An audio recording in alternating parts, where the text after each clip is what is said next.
Hey everybody, this is Claire, and this is Small Joyful Things. As always, I go to thrift stores, or I go to estate sales, or sometimes I buy things from Craigslist, and I'm looking for things that appeal to me personally, or that I think might tell me a story, or the things that I just find interesting. I try to find out as much as I can about them, and then tell you guys about them. So here's what I've got today.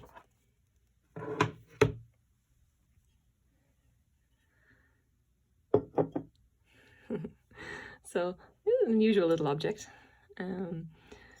You can see it's kind of a little basket kind of thing. It's got this amazing design on it. It's repeated obviously on both sides. It has a remarkable amount of style, but it is porcelain. We've got a mark at the bottom, and we will get to that in a minute. It is in beautiful, beautiful condition. I bought this for $4.50 at a thrift store, and now we're going to measure it up. It's about 6.5 inches, 7 inches long. And I'm just going to pass the measuring tape through here. Make it easy on myself. It is about 5.25 inches across. And if I very carefully turn it on the side, and about 6.5 inches tall. There we go. There we go. Good. Okay. So basically what we got here. Now, I swear I picked this up in the vase section and I thought it was a planter. I'm sure that's the reason why it's there, is that someone looked at it and thought, oh yeah, it's a planter. That's kind of about right.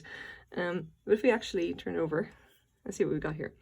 And it says, Sweetgrass by Modern Craft, made in the USA. So part of the reason that I picked this up was that, first of all, I looked at it and thought, wow, that is such a beautiful mid-century modern design. I mean, I'm not sure if I'm so happy about the actual design on either side of it. I think it's a nice touch, but I thought the design on its own was just beautiful, like as it was. It needed nothing more, you know? I really, really liked it, and I picked up as fairly dusty, and I thought this is lovely. This appeals to me, especially like the way that it hangs. So I decided that I had to have it. I had to find out what was going on with it, and boy, did I find out information about this. First of all, Modern Craft is just a complete red herring.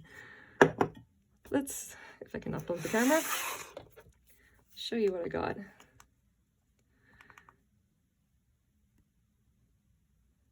So it says Sweetgrass, and it lies. It's actually by Craft. I think Modern Craft is maybe the division, or maybe they just decided to start releasing lines under a different name or something. Odd, but there you have it. This is a company that did a lot of kind of, you know, mid-century kind of stuff, a lot of vintage stuff. Sweetgrass is the name of the actual pattern itself. And there isn't a whole lot. If you just look for that, there's almost nothing. And that really kind of threw me for a bit. It's like, I kind of don't really get what's going on with this. Like, I thought this seems like such a nice thing, and all of this is dinnerware. Why is this looking like a planter and all I'm seeing is dinnerware? You think that I was seeing more from that? Well, I can tell you this much. There is more going on here, all right? After doing a bit of a search, right, I found out that this piece, it's like the Sweetgrass thing, is not the name of the actual shape. It's just the design itself. The shape is something else, and it was actually a thing for Craft, and it was designed by this woman here, Eva Zeisel, Hungarian-born industrial designer whose career in ceramics began as a student at the Hungarian Royal Academy of Fine Arts. She was around like during the Second World War. Like, you know, she was like working for like all the way through essentially the 20th century. She died in 2011 at the age of 103. She was working for a very long time, and there is an entire story of like what she did. Like, she went to Russia. She was hired by the Ukrainian Central Glass and Porcelain Trust and decided to relocate for her craft. She became the artistic director of the Russian Glass and Porcelain Trust in 1935, before the war. And she was accused of plotting to assassinate Joseph Stalin, spent 16 months in a Soviet prison, was released just before the war, went to Vienna, and essentially just, you know, took any money she had with her then husband, and then managed to get the last train out of Austria where Hitler and his troops marched on the city, $64 between them. They sailed to New York City and started over and started designing for the American market. And there's the lady herself. She was designing ceramics all the way up to the age of like 93. Wait, here we go. December 11, 2011, she was 105 years old. That is amazing. I can't believe it. Now, if we actually start taking a better look at the pattern itself of this particular ceramics, all we need to do is look for Eva Zeisel for Hallcraft, and we suddenly get these incredible examples of her work. Like this here. Oh my God, this is Eva Zeisel, Hallcraft Moore's classic sauce boat with a ladle. This is actually a gravy boat, and this is it in the MoMA, in the Museum of Modern Art in San Francisco. Like that's how famous she was. That's how good she was. And I've been looking through all of her designs here, especially I see these again, essentially the ladle boat here, and the gravy boat and the ladle with different patterns applied to it. It is beautiful. It is so incredibly beautiful. If I had dinnerware and if I collected dinnerware, I mean, I buy stuff from IKEA because, again, I have small children and I don't trust them with nice things. But if I was inclined to start collecting dinnerware, it would be something like this. It is so incredibly beautiful. There's something incredibly timeless about it. And like, I could usually look and see something that would say, yeah, okay, that looks mid-century modern, whatever. This just has elegance and style oozing out of it. Even now, I picked it up and kind of figured it for being something old and vintage or whatever, but it wouldn't look out of place even today in 2021. If you had this on a counter, you know, with sweets or something in it, or gravy, who knows, it would look great. It wouldn't look dated. And a lot of her stuff here, again, mid-century modern, you can see like the creamer here and that, and I'm going to find it now. Where is the teapot? The teapot. Oh my God. I can't even. This is the Arizona pattern teapot. And you can see obviously here $125. I can't. So I did actually go take a look, right? I needed to actually confirm. I saw this report. I saw basically a few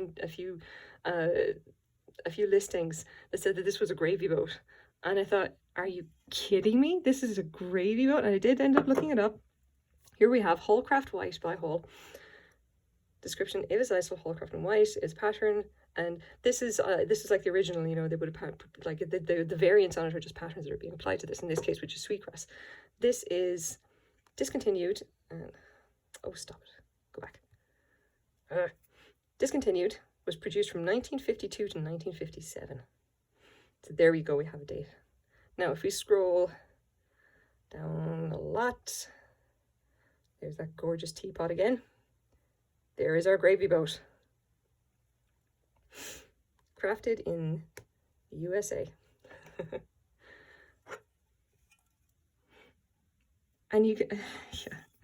So there you go. There's your stamp. I was, you know, I thought 1970s. Turns out I was wrong. 1950s, and I cannot believe I found this.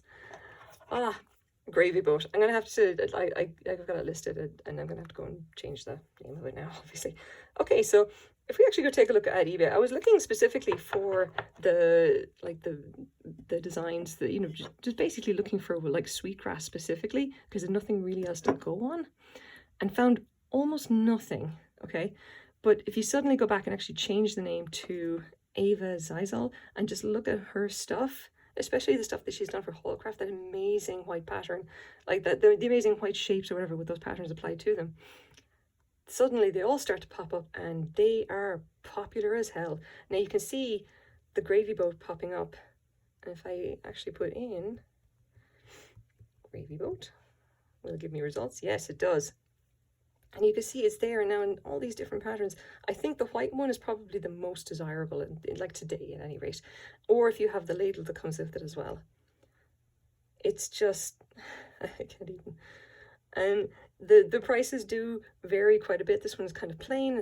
That's $12.60, but you can see there it goes up to, with the ladle, up to $63 Canadian. And the prices you can see vary quite a bit. This one, there's two different ones here. One with the ladle, $151. Without the ladle, 36. So there's a lot of variation there. And I can see that the white one has popped up a couple of times, and that one definitely sells for incredibly good money. I would say, just based on this, that this is probably worth maybe $20 Canadian.